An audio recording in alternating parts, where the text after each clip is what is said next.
I am very excited for this one. Although this is a really tough, like proper UFC debut for Jake Hadley. It really is. Yeah. Especially with him being a grappler. And now he's coming up against Nascimento, who was constant off his back in his last fight. Like quick fire submission attacks. Yeah, I think I like Hadley. Like, it's really good. I like watching him through Cage Warriors and in the Contender Series as well. He looked really good. But like you said, I think Nascimento, he's got a massive experience advantage on him. And I feel like they are similar kind of fighters, but I do think Nascimento's boxing's a little bit cleaner. Yeah. Whereas Hadley can kind of get in, but his like hands are low, like hangs his hands a bit lower, and he's a little bit like looping with his shots. Yeah.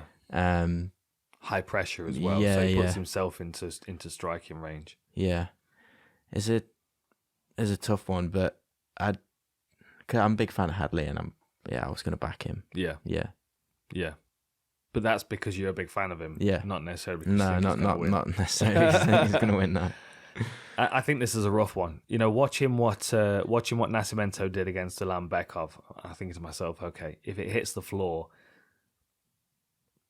I don't know. It's hard to say whether Jake Hadley's got the grappling level to be able to compete. The fact that he's got rubber guard might bring something new to the table that Nascimento would have to deal with, but I just felt like the chain attacks from Nascimento showed how good his grappling is against Allan Bekov, who's obviously a good wrestler.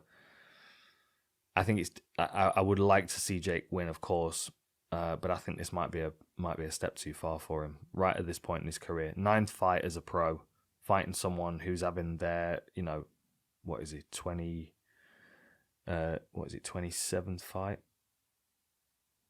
25th. Yeah. My maths is terrible. Yeah.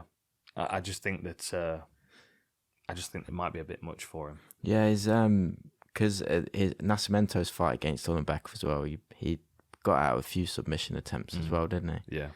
And I think, like you said, if Hadley's ground game isn't up to scratch as like someone like Allan Bekov, then he might be able to pick him off. But I'm still going to back Hadley. Of course you are. Yeah. Okay, I'm going with Nascimento for this one for sure. Although I'll be keeping my fingers crossed for Hadley.